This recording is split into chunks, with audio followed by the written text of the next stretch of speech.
could you tell me what you think of when someone says Marie Antoinette? Okay, so I think of, well, she lost her head. Extravagance, let them eat cake, France, croissants. Croissants. There, and welcome to Untamed Women. I'm Ezra. And I'm Jenny. We're a couple of history geeks with a passion for stories of remarkable women who've played powerful roles in history. Every week we'll sit down together and one of us will research and tell the story of our untamed woman. While the other gets to kick back, relax, and listen to an incredible story. And this is Untamed Women.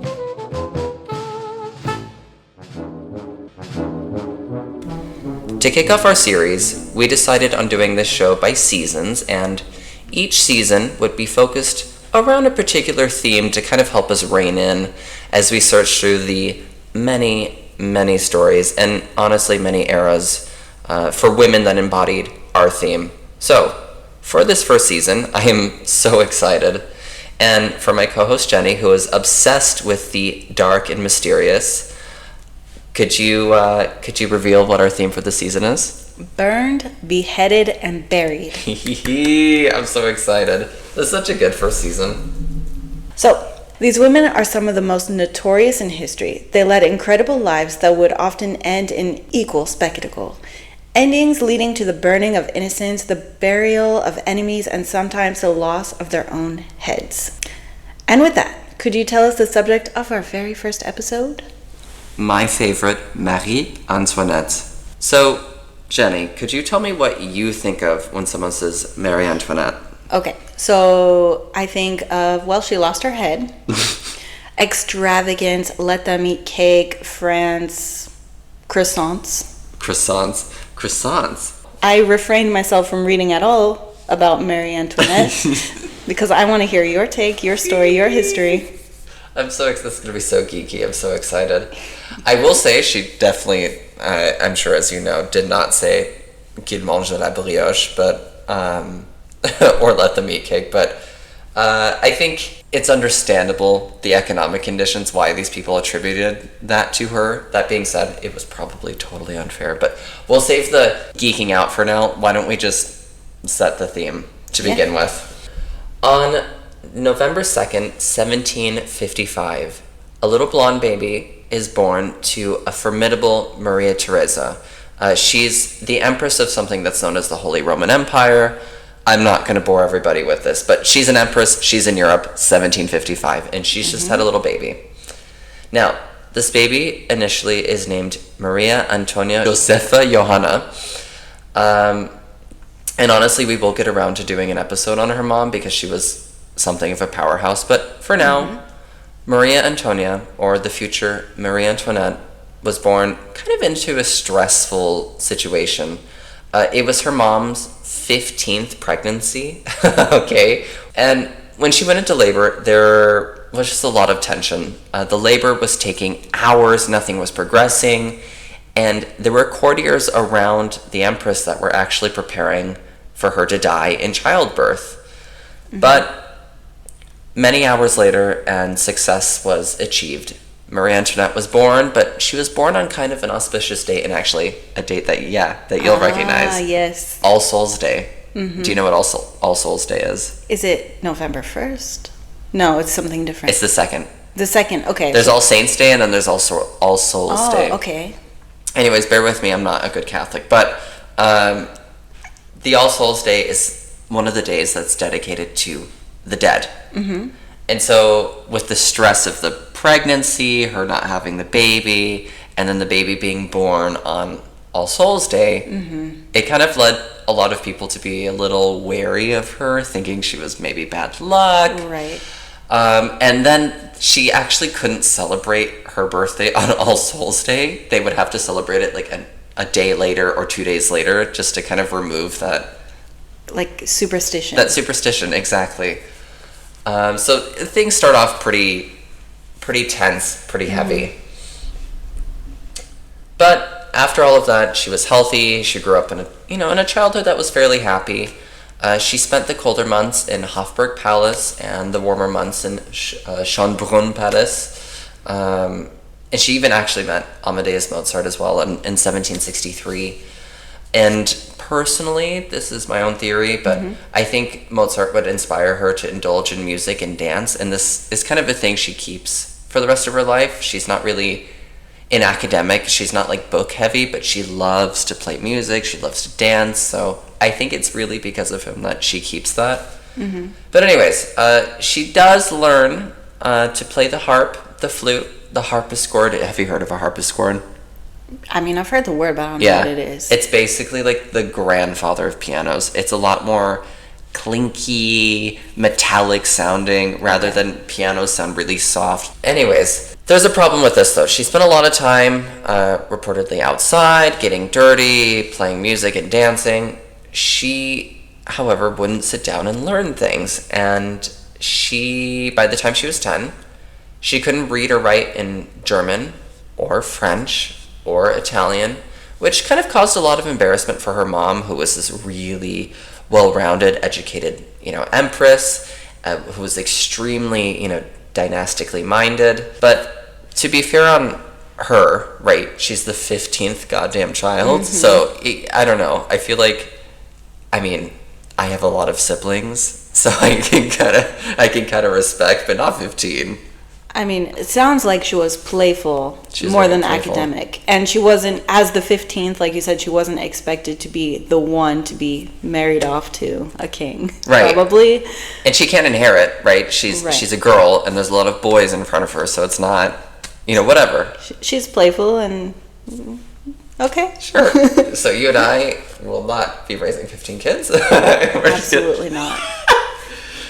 Anyways, but this isn't going to remain forever, right? She can't just do whatever she wants forever, because in the early 1760s, newsflash, we have this thing called smallpox sweeping across Europe. Oh, yeah.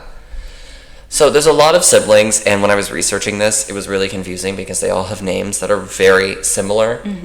But a few of her older siblings are going to succumb to the smallpox. Her older brother, Charles Joseph, died at 15. Her older sister, Maria Johanna, died at 12. And then a couple of her older siblings had fallen really ill and almost died, but somehow managed to kind of make it through. And then after that, her mom, the Empress Maria Theresa, decided to do this thing called inoculation. You know what inoculation is? Getting a shot.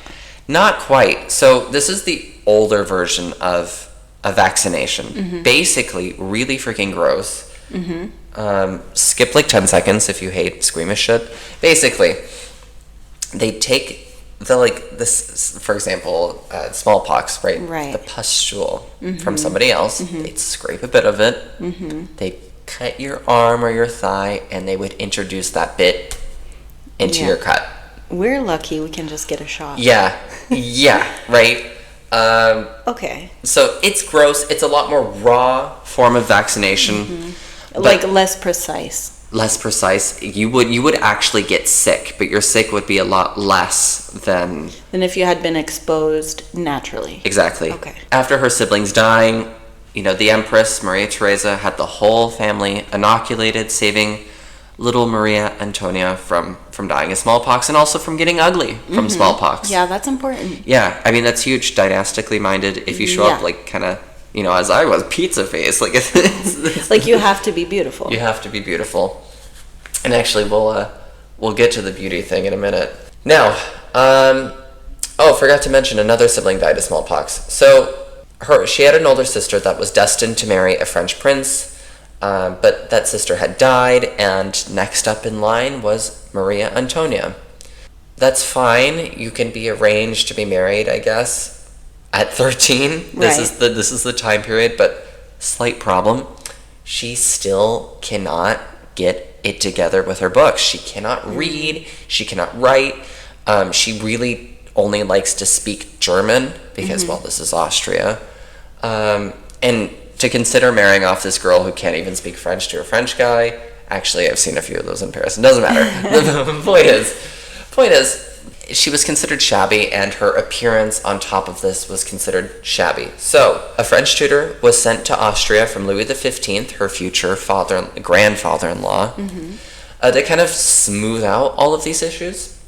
And they did a lot of stuff. They like changed her hairstyles to make her more French, her clothes. They taught her how to walk the way women did at Versailles. I've read descriptions about this, but I haven't found a video yet. I'd love to see like somebody recreating how women in the 18th century walked at Versailles. But there's something else that they did that I didn't know about before researching this. They had her straighten her teeth. Okay. Yeah. It must be brutal in these days. Right. Let me see if I can pull up this picture here. But you know, it reminds me of that movie with Anne Hathaway, The Princess Diaries, where she gets a makeover. It's pretty much the same thing, but this is rough. Yeah, oh, I'm sure.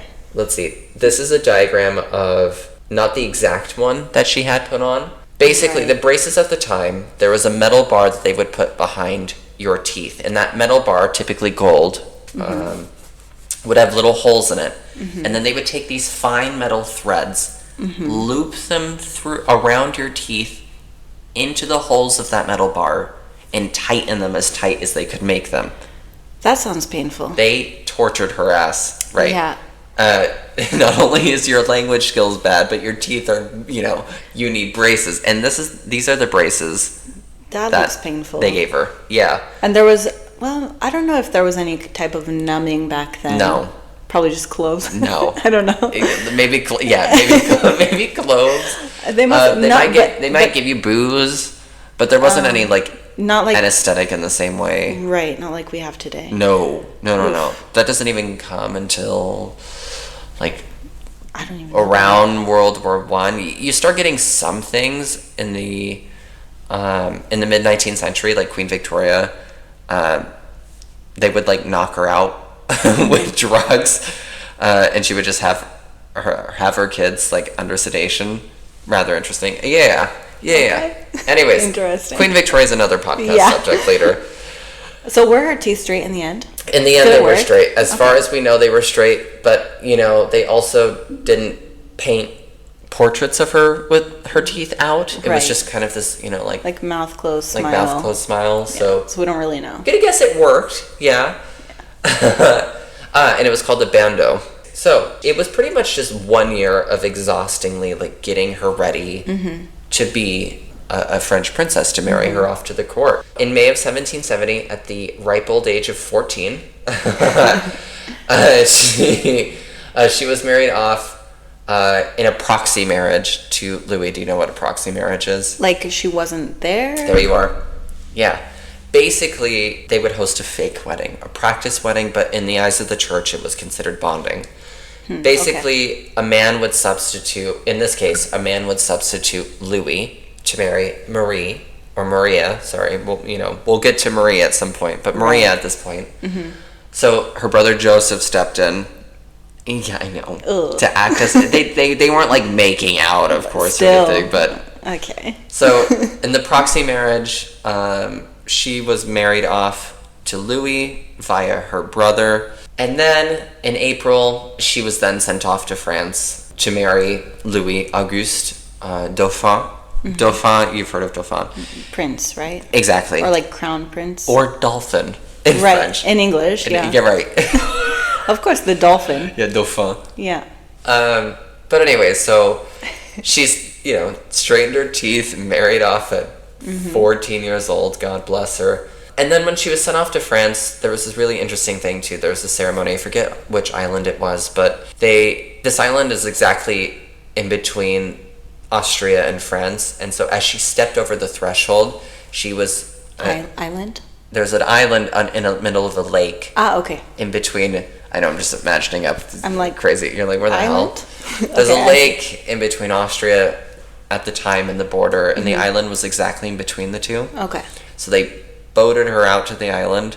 They had a little tent set up, made her take all her clothes off, get rid of her friends. They didn't even let her keep her dog. Literally nothing. They took everything, and then she was dressed in French attire. Her hair was done in French, even though she had been dressing French for a year in the styles that they, So just kind of interesting. And immediately, at that point, she was no longer known as Maria, but Marie.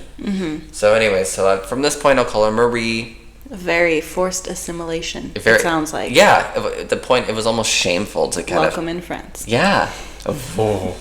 Anyway. We live abroad in case anybody's curious. Yeah. Anyways, Okay.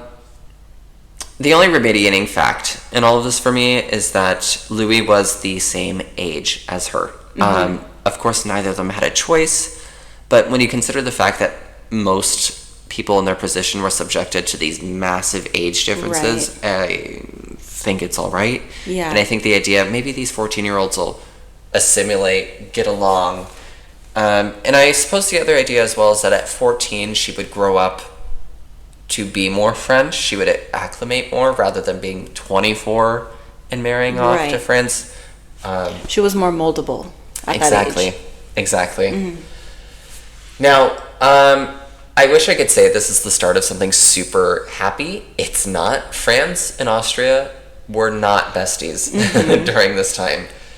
They had just settled a really nasty war that had resulted in the deaths of about 900,000 soldiers in between France and Austria. So this little girl, this 14-year-old girl, now Marie, was viewed with suspicion and hostility, even though after all that, work of making her beautiful, they still kind of thought she was a little off. And then the anxiety around this foreign girl married off to the French prince would only get worse because she found it hard to kind of integrate at Versailles. Under the court of Marie Theresa, her mom, the Empress of the Holy Roman Empire, things were really pious, very religious. Her dad did have mistresses, but that was kept really under wraps, kind of seen as a shameful thing. But at Versailles, it was kind of oh, this is my wife and this is my mistress. My wife has my official mistress. Yeah, official that was mistress. A thing. Yeah, and especially for the king, it was almost a requirement to show that he was fertile, that he was healthy. There's a lot of political things too, and also it would help elevate. So say the king had a mistress, and that family was really ambitious. It would elevate this family in other branches of government. It just had these tidal wave effects of having a mistress. So anyways, it was very important, but Marie did not grow up around mistresses. And of course, it's going to make sense then that she's going to clash with the king's mistress. Now, future podcast subject, again, all these spider webs. But the king's head mistress was Madame du Barry. Madame du Barry was pretty interesting. Just a little background on her. She was born illegitimately, probably, to a seamstress. And despite this, she spent her early years in a convent with her mom. But at 15, either she was kicked out or she was forced out. I really couldn't tell from what I read. It was they left the convent. Right. Were they kicked out? Anyways, but at 15 she was out. And she was on the streets of Paris, where we're located. And she sold trinkets and other stuff until she kind of rose up the social ladder pretty quickly through her friendships that she made. One of her friends took her to a casino. Now, casinos for us, I think of old people at slot machines smoking cigarettes inside. This was something similar, but they had something else on top of this. There were prostitutes, or sex workers, as I think we should probably call them. Right. Anyways, point is, she visited a casino, and the owner saw her and just took up a big interest in her. He pretty quickly afterwards employed her to work in the casino as a sex worker. And from there, she mingled her way through the aristocracy, just climbing the ranks, and eventually she worked her way to becoming the mistress of Louis XV. So that's impressive. It's extremely impressive. Yeah. And there's a lot of maneuvering, and I'm sure there's a lot of darker sides to her story as well, of her being abused and manipulated. Right. There's it was a decent romanticization, but there was a decent film with, what's his name, Johnny Depp. Okay. It was really, Dewberry, I think it's called. Anyways, 2022. But it is really impressive. She rose up the ranks. She's very much an independent sort of character. Now, what is this problem with the King's Mistress and Marie, or Madame du Barry and Marie? What's the problem? Well, Marie was convinced to ignore du Barry thanks to her husband's aunts. Of course, as I mentioned earlier, it might seem like small fish to a lot of people, but the hierarchy, the social hierarchy, was so strict. Because Du Barry was a countess at Versailles, that's how they managed to keep her there. The king paid for her to marry this noble, and the noble was like, fine, just pay me a lot of money and I'll marry this girl so she can come to the castle. And have a title. Exactly. Marie is second to top on the social ladder. She's a dauphine. A countess, on the other hand, is way lower.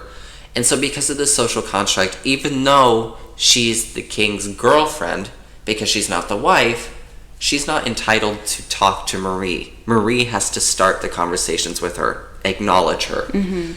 Marie was convinced by the king's aunts to ignore her, and this causes a lot of issues. And then on top of all of this too, there was a lot of anxiety that Marie still hadn't had a baby.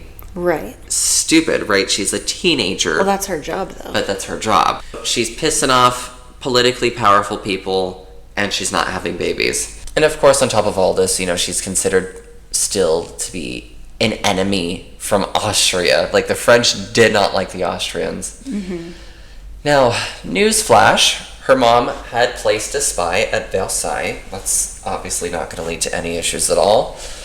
And this spy would send back reports to Maria Theresa on Marie's actions, and the letters came in from her mom, and it became pretty clear at some point that she couldn't ignore Du Barry anymore. Like, she had to do something. Right.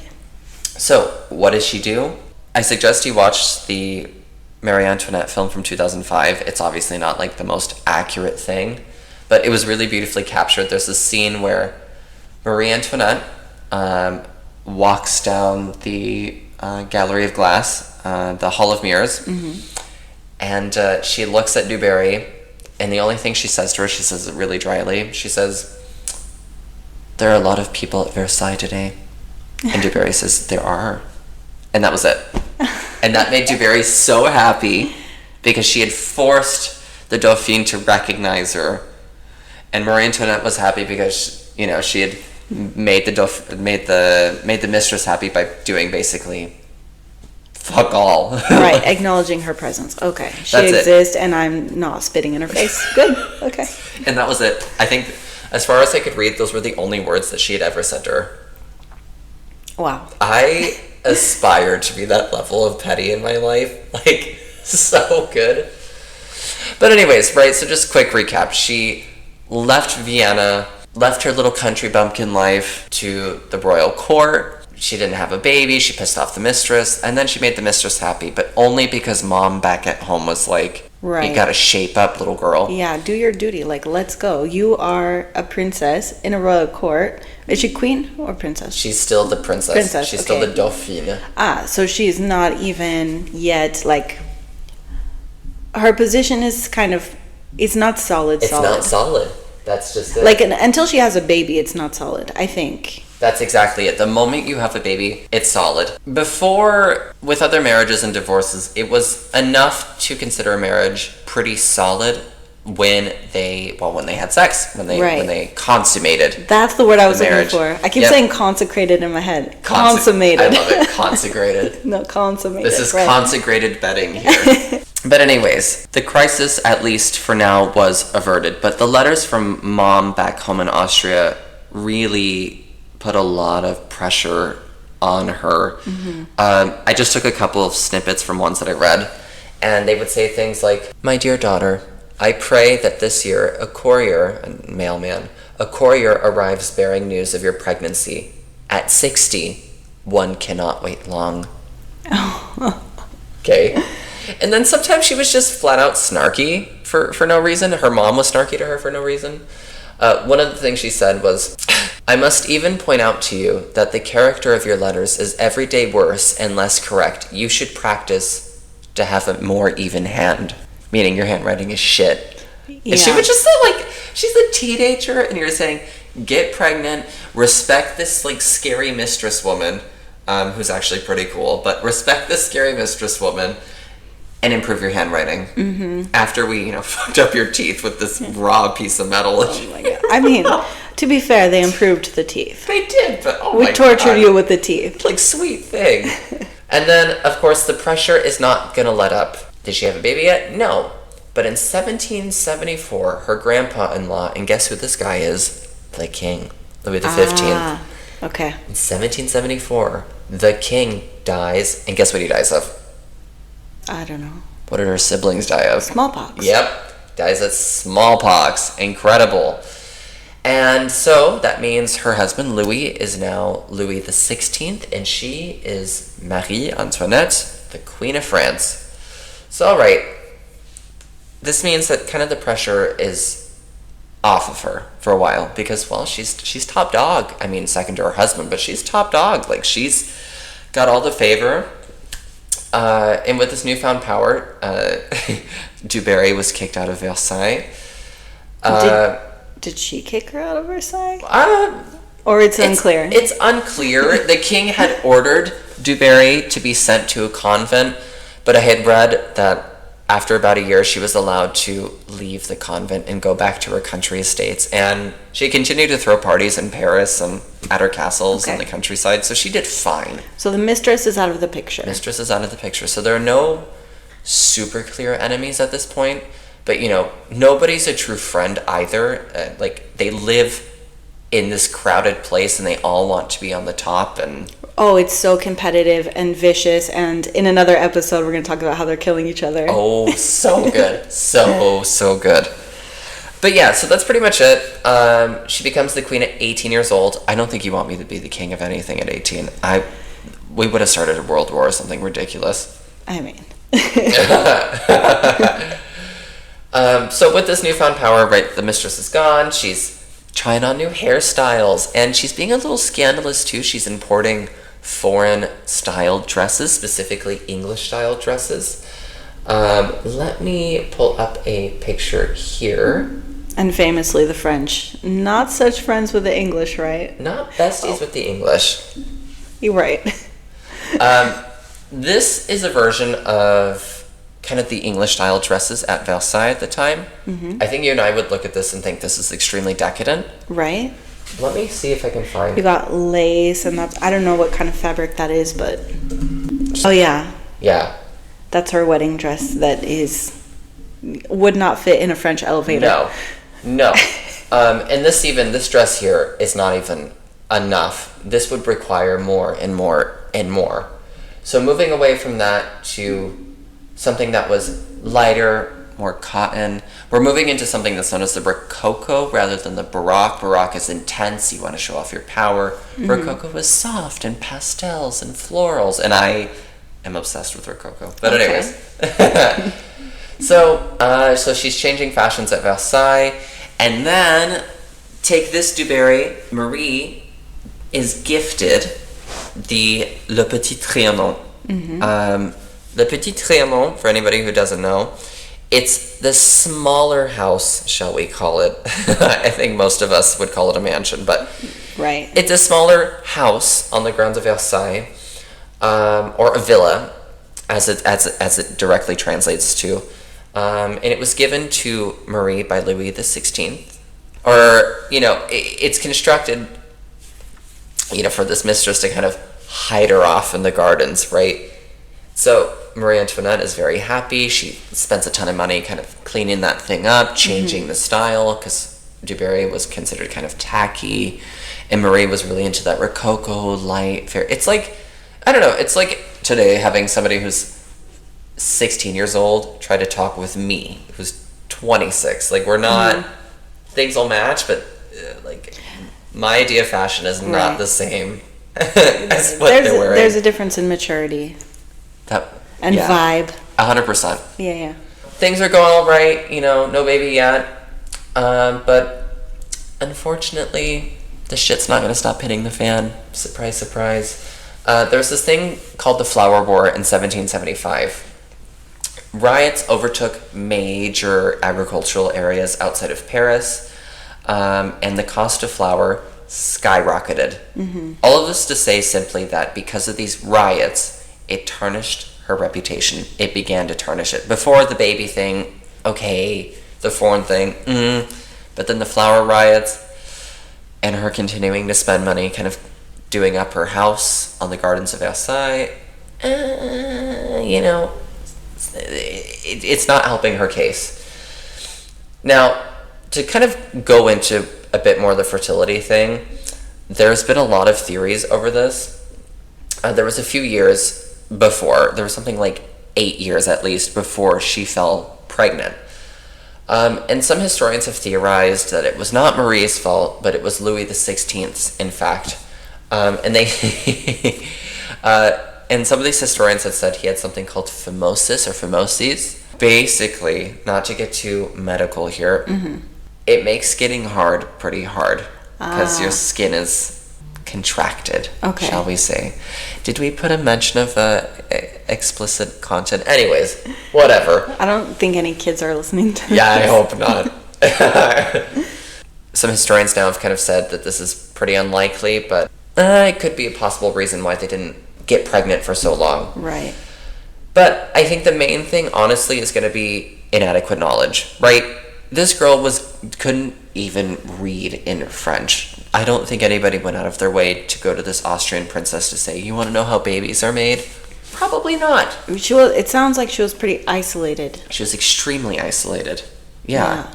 In Louis's case as well, he was just pretty awkward. I'm sure, well, this is a woman podcast. We're not going to do one on him.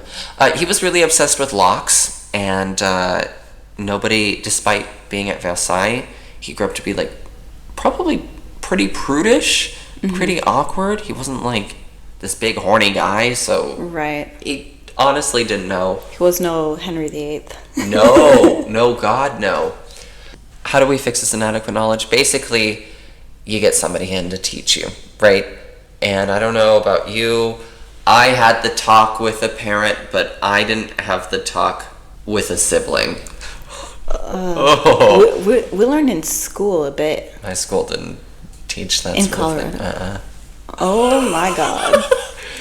Anyways, yeah. Sex education is really doing its thing. Bear in mind that might have been just my county and not the whole state. Still. Oh God. Grew up on a cattle ranch. It's pretty cool, guys. So anyways, okay, so sex education is going to come from brother Joseph, Marie's brother Joseph.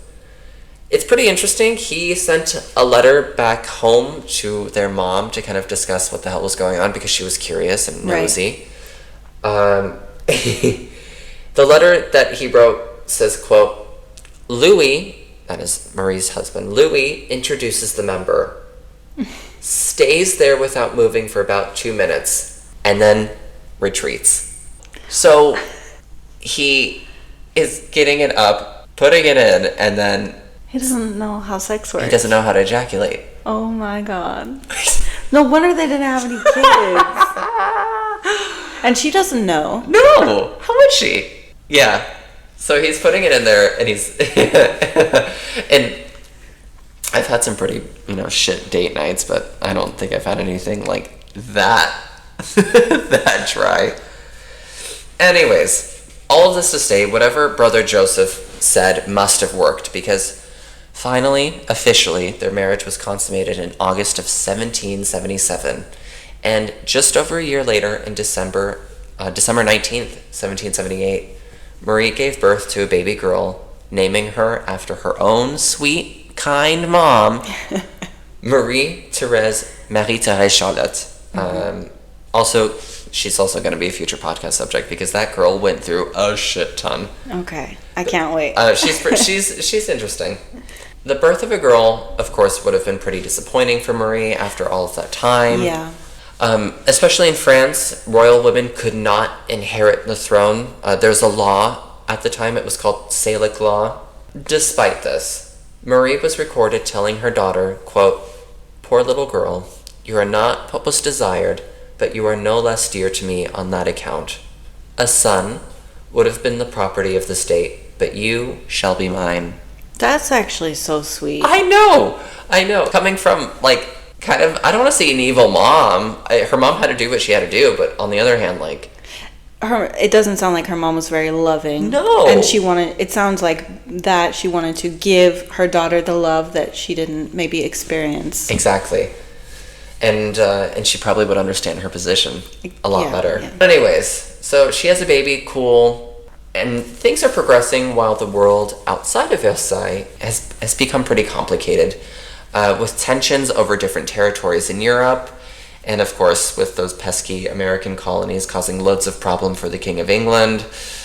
Anyways, Marie during this time, though, really gets into her own element. She makes a lot of friends. She makes friends with people known like the Duchess de Polignac, the Princesse de Lamballe, the Chevalier Saint-Georges.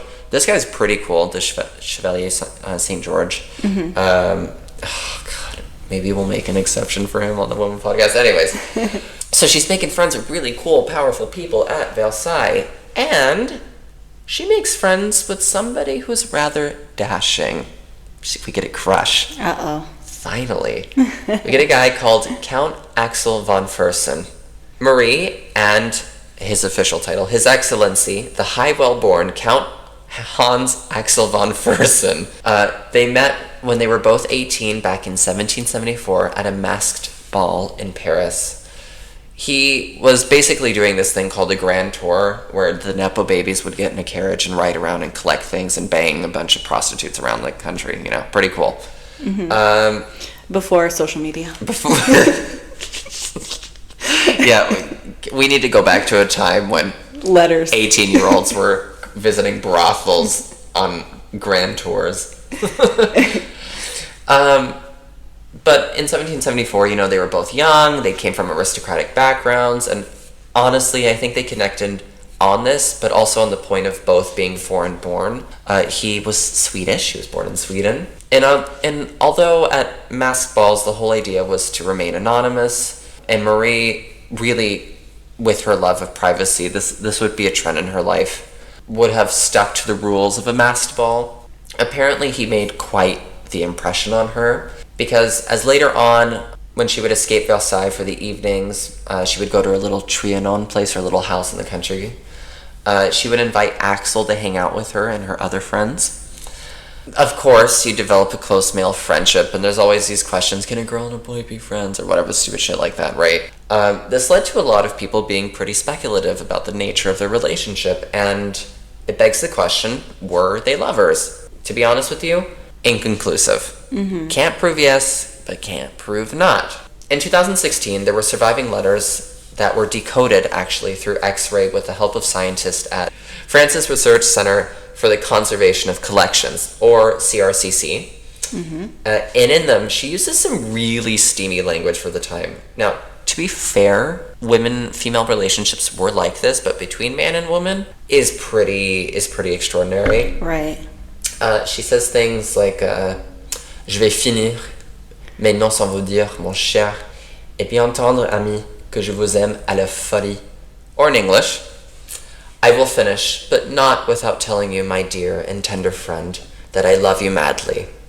Right. Holy shit, I hope they were banging. Like, Louis just putting that member in there and sitting for 2 minutes. Well then, but if they were, she wouldn't know how sex works. I mean, I think she must have learned. He must have showed her something. He was on his grand tour. It was pretty much the run of the mill. Well, he knew how sex worked. He knew, right? But the problem with a woman having a relationship is, in case she gets pregnant, they wouldn't know who's the father. Right. That's dangerous. That is dangerous. The men can have all the mistresses they want. It's clear. Yeah. Who's the mother? Well, there was also something else too that kind of proved his devotion to her. He wrote this to his own sister Sophie. He said, quote, I decided never to marry. It would be unnatural. I cannot belong to the one person I truly want, so I prefer to belong to nobody. So I don't know. Again, I just really think that, I think they banged. Like, they banged. It's right there. Like, what is that? What do people always say? Give me the receipts. These are the receipts. 18th century. Yeah, sure, why not? Yeah. And regardless, it's clear that they had feelings for each other. Oh my, yeah, even if it was platonic, I think it's beautiful. And I got a picture of Hottie von Fersen here. Oh. He's cute. Yeah. He's really cute. I think there are other pictures of him with a double chin, but this was the most handsome one, so I put this on the script. But anyways, things are going all right. She's had a baby. She's the queen. She has a mister. It's cool, right? But outside of the palace, outside of Versailles, her popularity is declining rapidly. She's had a succession of pregnancies, finally giving birth to a dauphin. Still, her reputation remained pretty tarnished from her early years. With the flower wars, she also gambled a lot of money. There was a year in the mid-1770s she was reported to have gambled 500,000 livres, or, and I was barely able to translate this because it's hard, between 5 and 15 million euros. Right. Today. She just gambled. Yeah. But later on, as she gets a little older, she steps back kind of from the gambling tables. You know, she's focusing on her kids.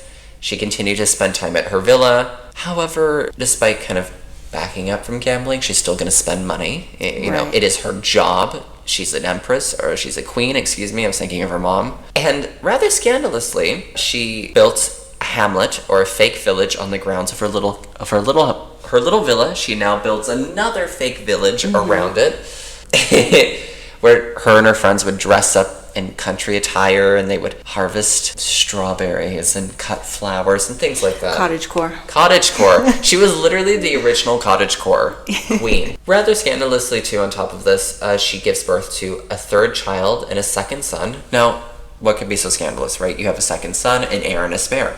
Sounds good. However, this child, the son, Louis Charles, was born in 1785, and he was born 9 months after Harry van Fersen came to visit the palace. Right. There's no proof he was the father. However... Did he have blonde hair and blue eyes? Yeah. So, but Marie also had blonde hair and blue eyes, too. Okay. So, I mean... I'm just gonna hold out hope here, okay? Anyways, and also, another interesting thing. Remember von Fersen had a sister named Sophie? Right.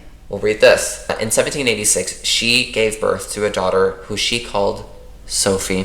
Unfortunately, she does die.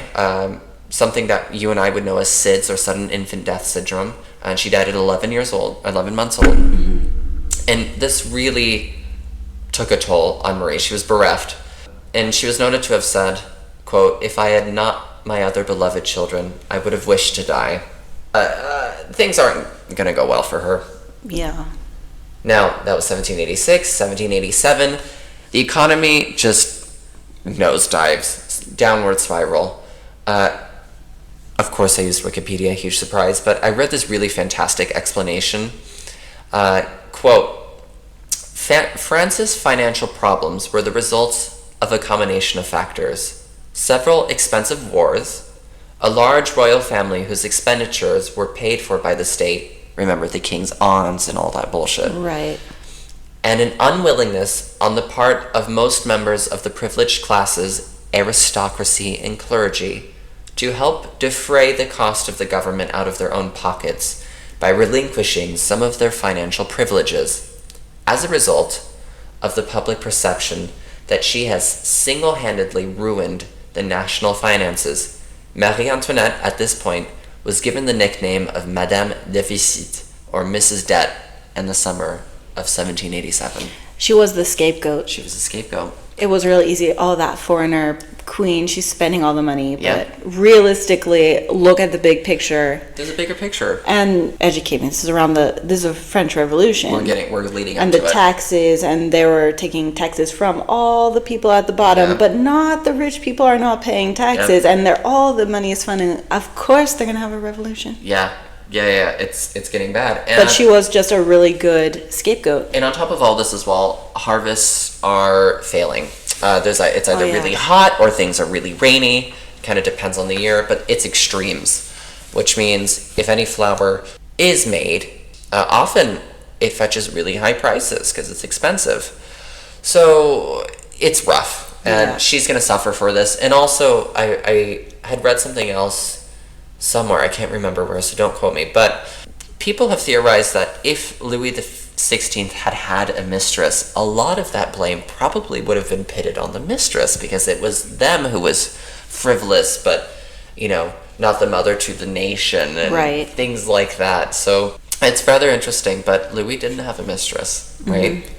Yes, of course the blame is put on her, but how does she personally get caught up in this? At this point, the king goes through asking her advice. He gets pretty depressed, probably like clinically depressed, you and I would consider it. Yeah.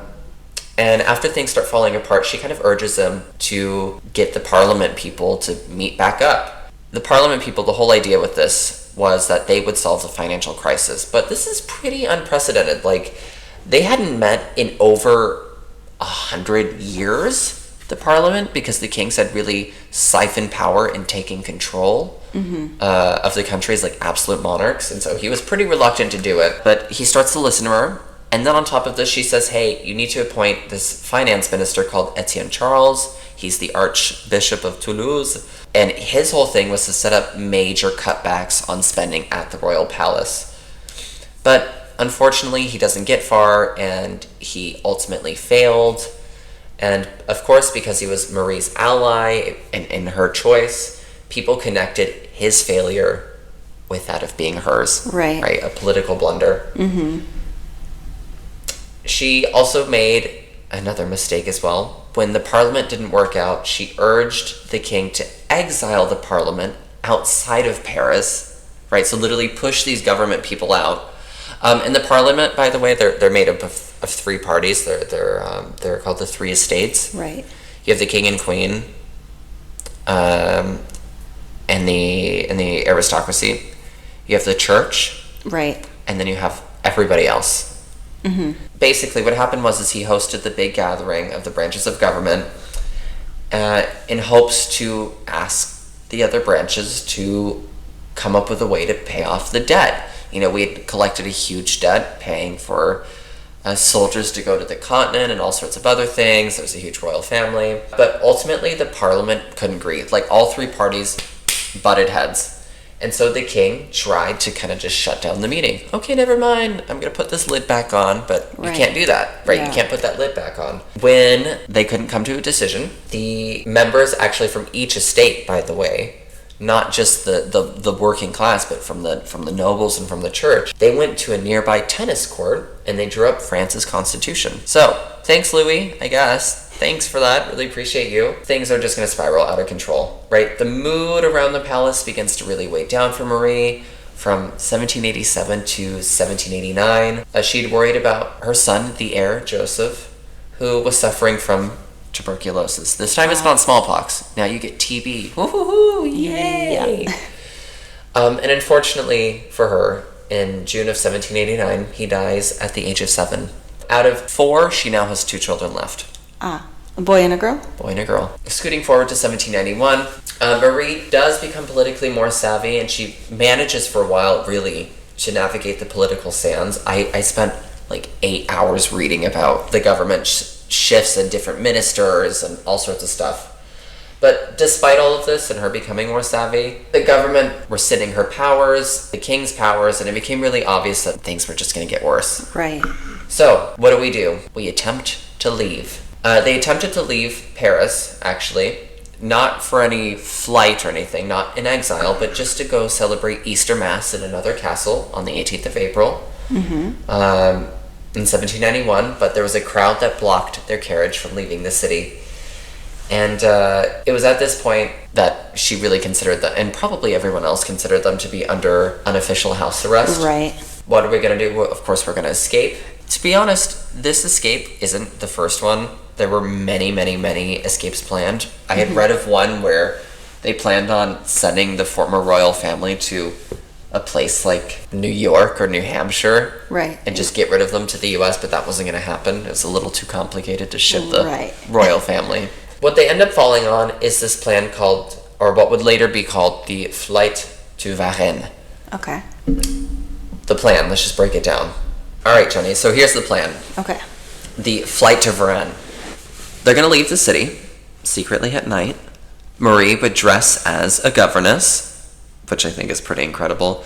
Their actual governess would claim to be a Russian baroness by the name of Madame de Gorf. I can't even... Why does she need to be Russian? I don't know. I don't know. This seems really stupid, right? So, Marie is the governess. The actual governess is Madame de Gorf.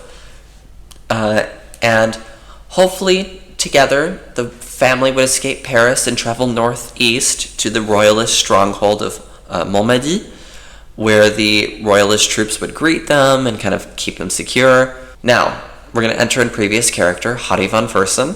Okay, that was her boyfriend. That was Okay. that was her boy toy. And that is obviously historical 100% certainty, right? Boy toy. Yeah. Historically accurate term. Von Fersen would actually be involved in the most dangerous part of the operation. He would help them kind of navigate the dangerous streets of the city and help them exit Paris. And of course, he would have to navigate another thing because, well, holy shit, they did not travel light. Instead of just immediate family, like, okay, in this instance, who is going to be in the carriage with you? Right, mom, or husband, children, dog. Yeah, dog. I love that. I mean. I think Marie probably had well over a dozen dogs. I wonder what breed. Oh, God. I'm going to have to look it up. I should have looked that I up. think she had a coton. Oh, probably. Maltese or something like that. Probably she had a pug, I think. Oh. Anyways. I envision a little white dog. Many white dogs. Yeah.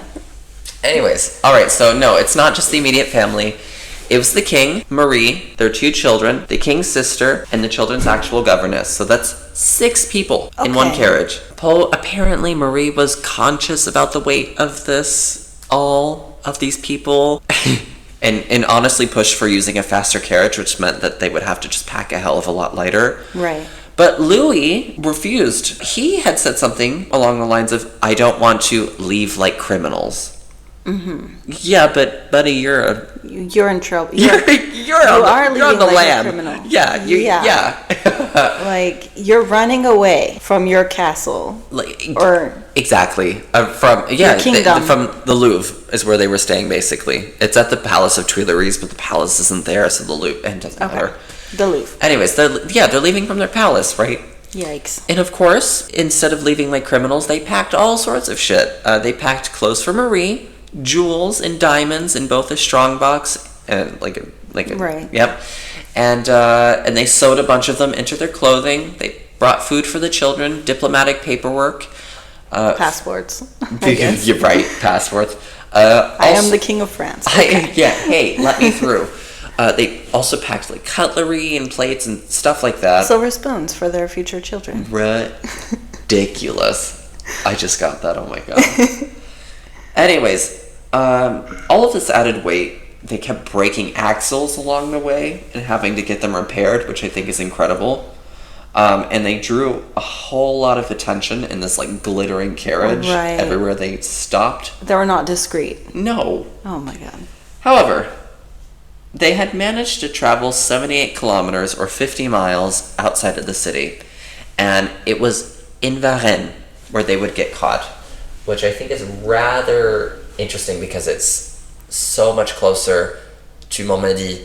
Montmedy was not far from Varennes. Like, they were real close. They could have done it in a day. But apparently, a postmaster recognized Louis' face from a coin, and he rallied the town to block the road leading out so the carriage couldn't leave. And later that week, the family was escorted back to Paris and placed under tight surveillance once again at the Tuileries Palace. It was pretty ghoulish, though. You would expect, like, Parisians are pretty like, when they're pissed, you know, us living in Paris, when they're pissed and they protest, they're loud. They make noise, they're loud, they chant. But this wasn't it. Yeah. What happened instead is that the carriage, as it was approaching the city, it was dead silence. Oh. People stared at them. Nothing. Now, the conditions, of course, would further worsen. Her health is just going to deteriorate because, well, she's kind of locked up. She can't do much physical activity. Wait, hold on. So they came back in their carriage and the people didn't destroy the carriage? No. They didn't kill them? No. I guess they're lucky. No. There was still a lot of sympathy for the royal family, oddly enough. And the thing is they were under the script that the king was appointed by God. Like, this is one of God's representatives on Earth. And so kind of messing with that balance means no one's safe. It means you're not safe. So the people let them in and they didn't... Yep. Wow. They let them in. There's going to be the March on Versailles later, I guess. The Women's March on Versailles. Oh, this had already happened. Oh, okay. Yeah, should have included that. This had already happened. And it was actually part of the reason why they tried to escape. They end up getting pushed to Paris in the first place. Ah, okay. March on Versailles. Then they went to Paris. Yep. And then they tried to escape Paris, and then they couldn't. They came back to Paris, and then... And then they're back again. And it's just going to... At this point, it's going to be a reduction of their circumstances from then on. I mean, and imprisoned and murdered. Well, pretty much. Executed, I guess. Yep. Newsflash, I hope you guys weren't surprised. Marie Antoinette gets executed. All right, so... we started there. Yeah, we did. With my facts about what I knew or thought. That's what everyone thinks. Yeah, beheading. Yeah. Right. Beheaded. Not only is her health kind of tanking, but she's living in constant fear for the lives of her children. They were transferred, quote unquote, from the Tuileries to the dank and dark Temple prison, which is no longer there, but it was in the Marais, fantastic neighborhood to visit. Mm-hmm. Her friend, I'm sure you remember vaguely, her friend, the Princess de Lamballe, had been, quote, savagely killed in the streets of Paris, and her head was placed on a pike, and they shook it around the prison windows so she could see her dead friend. Now, Marie was shielded from seeing this spectacle, but when somebody told her what had happened, she did faint. Right. She passed out. That was 1791. That was quite a shit year for them. 1792, April 20th, the monarchy is abolished, and she's no longer Marie Antoinette, Reine de France. She is Madame Capet. So, do you know what that means? Capet is like the old ancient name of the royal family, like they were the Capets, like the Capetians. Okay, so it's like you're no longer relevant. Yeah, so it's just your family name. Okay. It was just to like make them middle class, I suppose. Right. Take them off their pedestals. Yep. Yeah. So, yeah, all right. She's sick. Things don't go well. She's lost her title, and then in December of 1792, so not long after, Louis, her husband, is found guilty of treason, and he's executed on the 15th of January, 1793. Now, conditions are going to grow worse. In June of 1793, her son, Louis the 17th, technically, if we're going to be really, true to this, Louis the 17th was taken from her and was pretty violently abused so that he would be convinced into speaking against Marie. Right, like tortured in order to false confessions. There you are. After his fairly damning statements, she would then be transferred away from her daughter and sister-in-law, so they were in a cell together. She was taken away from them. She was taken now from the tower to La Conciergerie, which is on the island of the city in Paris, and into an isolated cell. And honestly, it's not going to be long from here that she'll meet the guillotine, as on October 16th, 1793, at 12:15 p.m., she was beheaded at Place de la Révolution, or the modern-day Place de la Concorde. Her last words have been remembered when she accidentally stepped on the shoe of an executioner. She said, quote, "Pardonnez-moi, monsieur, je ne l'ai pas fait exprès. Forgive me, sir, I didn't mean to do it." Her legacy. What is it? Well, specifically when it comes to her children, her son Louis the 17th dies from a mix of symptoms, tuberculosis, and heavy physical abuse. Her little daughter, Marie-Thérèse, would survive. She would actually go on to become Queen of France, technically, albeit for 20 minutes. Another story for another day. Yeah. But with that being said, she does not have any children. So there is no direct living descendants of Marie today. Of course, of the extended family, there are tons of them, but of Marie herself, there's not any. Okay, so just before she was taken to the temple, so this is before, she goes to the conciergerie and then the guillotine, on the 4th of January, 1792, she does write one last letter to Harry van Versen, which I think is just so sad. She says, "I will end, but not without telling you, my dear and gentle friend, that I love you madly, and that there is never a moment in which I do not adore you. Oh. I know. It's pretty grim. You know, this poor girl had no choice in anything in her life.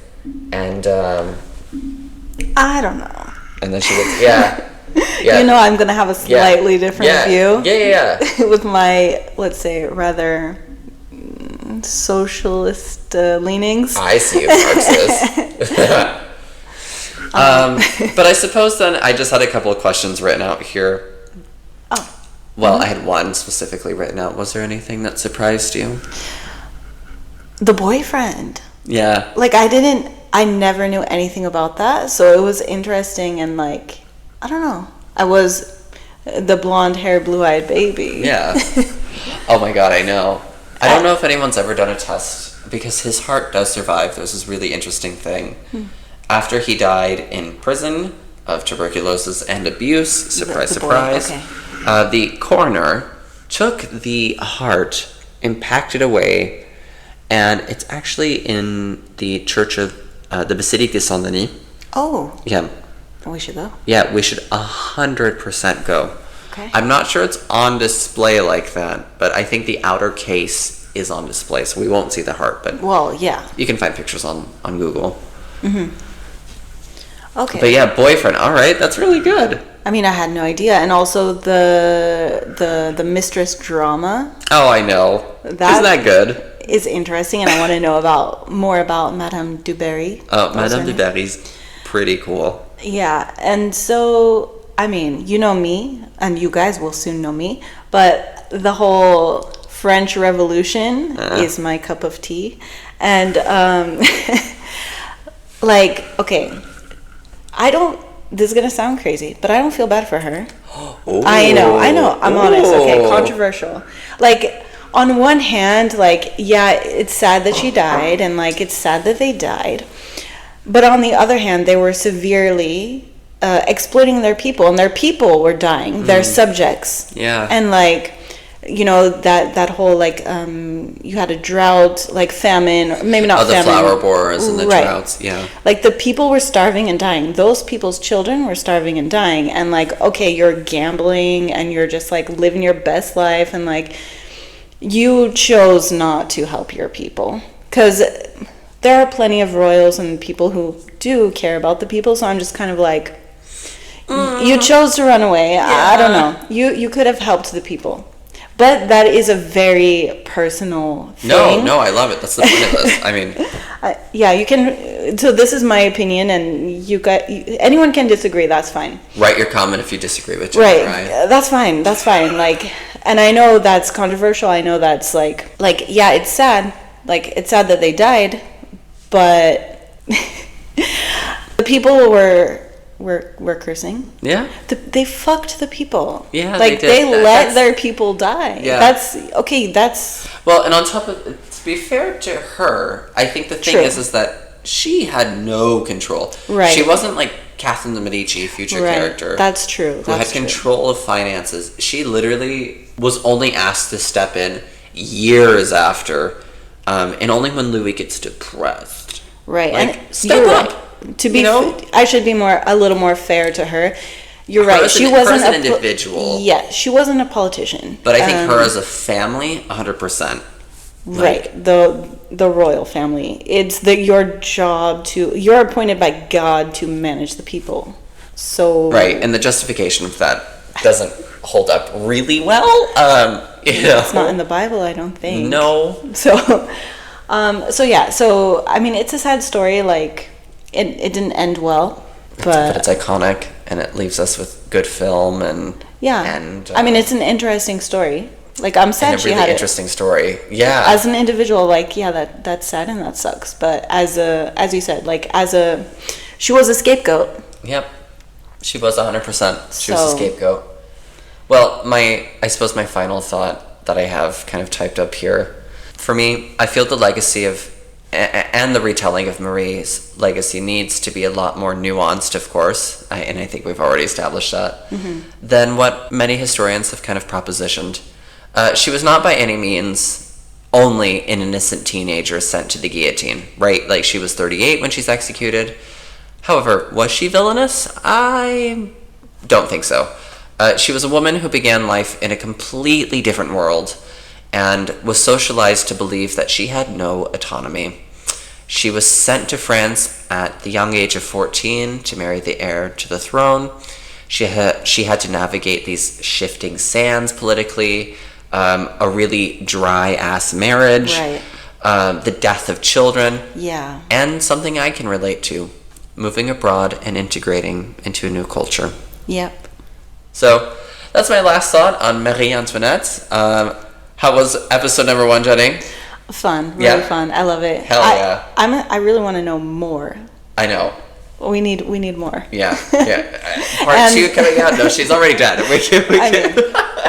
Just like personally, I'm like, okay, this is a very interesting person, and I want to. She's cool. Yeah. But for now, until next week, it has been absolutely a pleasure. Thank you guys so much for listening and joining us, and we'll see you next time on Untamed Women. Bye-bye. Bye.